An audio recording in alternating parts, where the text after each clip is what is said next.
ओम श्री गणेशाय नमः। श्री चौथ माताय नमः। प्रिय श्रोताओं, आज आप सब सुनेंगे सावन मास संकटी चतुर्थी की व्रत कथा और साथ में सुनेंगे विघ्नहर्ता गणेश जी की कथा। कहा जाता है कि चौथ माता की कथा के बाद गणेश जी की कथा सुनने से व्रत का पूर्ण फल प्राप्त होता है। एक समय की बात है, एक नगर में एक साहूकार और उसकी पत्नी रहते थे। वे बहुत धनी थे, परंतु धर्म कर्म और व्रत पूजा में उनकी कोई श्रद्धा नहीं थी। संतान न होने के कारण साहूकारनी बहुत दुखी रहती थी। एक दिन वह अपनी पड़ोसन के घर गई। वहां उसने देखा कि पड़ोसन संकट चौथ का व्रत करके भगवान श्री गणेश की कथा सुन रही है। साहूकारनी ने पूछा, बहन तुम क्या कर रही हो? पड़ोसन ने कहा, आज संकट चौथ का व्रत है। इस दिन भगवान श्री गणेश की पूजा और कथा सुनने से सभी संकट दूर होते हैं तथा संतान, धन, सुख और समृद्धि की प्राप्ति होती है। ये सुनकर साहूकारनी ने मन ही मन संकल्प किया कि यदि उसकी गोद भर जाएगी तो वह भगवान श्री गणेश को 1.25 सेर तिलकुट चढ़ाएगी और संकट चौथ का व्रत करेगी। भगवान श्री गणेश की कृपा से कुछ समय बाद साहूकारनी गर्भवती हो गई। तब उसने फिर मन में कहा, यदि मेरे पुत्र होगा तो मैं 2.5 सेर तिलकुटा चढ़ाऊंगी। समय आने पर उसके घर एक सुंदर पुत्र का जन्म हुआ। पुत्र बड़ा होने लगा। जब उसका विवाह तय हुआ तो साहूकारनी ने फिर कहा, हे चौथ माता, यदि मेरे पुत्र का विवाह सकुशल हो जाएगा तो मैं 5.25 सेर तिलकुटा चढ़ाऊंगी। लेकिन जब विवाह का समय आया तब वह अपनी मनौती पूरी करना भूल गई। इस कारण चौथ माता उससे रुष्ट हो गई। जब बारात चली तो मार्ग में पीपल के पेड़ के नीचे विश्राम करते समय उसका पुत्र अचानक अदृश्य हो गया। बहुत खोजने पर भी वह कहीं नहीं मिला। सभी लोग निराश होकर लौट गए। उधर जिस कन्या से उसका विवाह होना था वह अपनी सहेलियों के साथ गणेश पूजन करने जंगल गई। वहां पीपल के पेड़ के पास उसे एक सुंदर युवक दिखाई दिया। उसने कहा, मैं तुम्हारा होने वाला पति हूँ। चौथ माता के क्रोध के कारण यहाँ बैठा हूँ। कन्या घर लौट आई, लेकिन धीरे धीरे उदास रहने लगी। एक दिन उसकी माता ने पूछा, बेटी तुम इतनी चिंतित क्यों रहती हो? तब उसने सारी बात बता दी। उसकी माता उसे लेकर पीपल के पेड़ के पास पहुंची। वहां उसने उस युवक को देखा।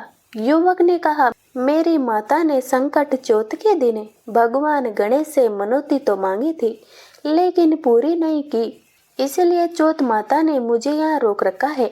यह सुनकर कन्या की माता तुरंत साहूकारनी के घर गई और सारी बात बताई। साहूकारनी को अपनी भूल का बहुत पछतावा हुआ। उसने उसी समय भगवान श्री गणेश से क्षमा मांगी और अपनी मनौती के अनुसार 2.5 मन तिलकुटा बनाकर अर्पित किया तथा संकट चौथ का व्रत विधि विधान से किया। भगवान श्री गणेश उसकी सच्ची प्रार्थना से प्रसन्न हुए और माता का क्रोध भी शांत हो गया और उसका पुत्र सकुशल घर लौट आया। बड़े धूमधाम से उसका विवाह संपन्न हुआ। इसके बाद साहूकारनी ने प्रण किया कि वे प्रत्येक संकट चौथ का व्रत करेगी और भगवान श्री गणेश को तिलकुट्टा का भोग लगाएगी। और नगर की स्त्रियों ने भी ये व्रत करना आरंभ कर दिया। तभी से मान्यता है कि जो स्त्री पुरुष श्रद्धा और विश्वास के साथ संकट चौथ का व्रत करते हैं, भगवान श्री गणेश की पूजा करते हैं और कथा सुनते हैं और मनौती पूरी करते हैं, उनके सभी संकट दूर होते हैं। संतान, सुख, धन, वैभव, सुख, समृद्धि तथा मनोवांछित फल की प्राप्ति होती है। अब सुनिए गणेश जी की कहानी। एक समय की बात है, एक गांव में एक बुढ़िया माई रहती थी। वे नित्य नियम से गणेश भगवान की पूजा करती थी। वे गणेश भगवान की परम भक्त थी। गणेश भगवान की कृपा से बुढ़िया माई का घर अन्न धन से भरा रहता था। बुढ़िया माई का एक पुत्र था। पुत्र बड़ा हुआ तो एक संस्कारवान लड़की देखकर अपने पुत्र का विवाह करा दिया। बुढ़िया माई के पुत्र के विवाह को कई वर्ष बीत गए, पर उसके कोई बच्चा नहीं हुआ। तब बुढ़िया माई ने गणेश भगवान से मन्नत मांगी कि मेरा पोता हो जाएगा तो मैं 1.25 मन लड्डू का भोग लगाऊंगी और चांदी की चद्दर चढ़ाऊंगी। गणेश भगवान की कृपा से बुढ़िया माई की बहू के लड़का हो गया। बुढ़िया माई ने गणेश भगवान को ना तो भोग लगाया और ना ही चद्दर चढ़ाई। इस बात से गणेश भगवान नाराज हो गए। गणेश भगवान ने बुढ़िया माई के पोते को अपने सर पे छिपा लिया। अब बुढ़िया माई अपने पोते को पूरे गांव में खोजती रही। पूरे गांव में हल्ला मच गया कि बुढ़िया माई का पोता खो गया है और कहीं भी मिल नहीं रहा है। तब बहू बोली, सासू माँ, आपने कोई मन्नत तो नहीं मांगी थी ना?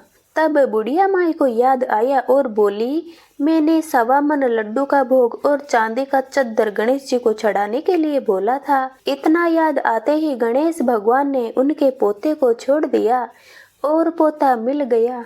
फिर बुढ़िया माई ने 1.25 मन लड्डू का भोग लगाया और चांदी का चद्दर चढ़ाया। इससे गणेश जी भगवान प्रसन्न हो गए और बुढ़िया माई के घर में रिद्धि सिद्धि का वास हो गया।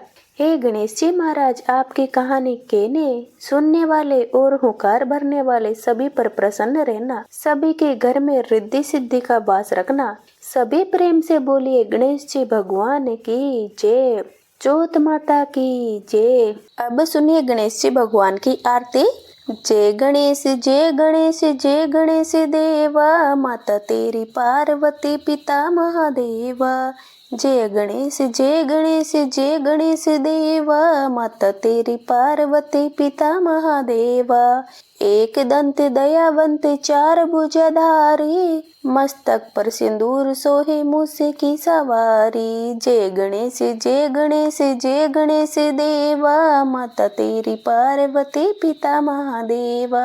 अंधन को आंख देते, कोढ़ीन को काया, बांझन को पुत्र देते, निर्धन को माया। जय गणेश जय गणेश जय गणेश देवा, माता तेरी पार्वती पिता महादेवा। हार चढ़े फूल चढ़े और चढ़े मेवा, लड्डुअन का भोग लगे संत करे सेवा। जय गणेश जय गणेश जय गणेश देवा, माता तेरी पार्वती पिता महादेवा।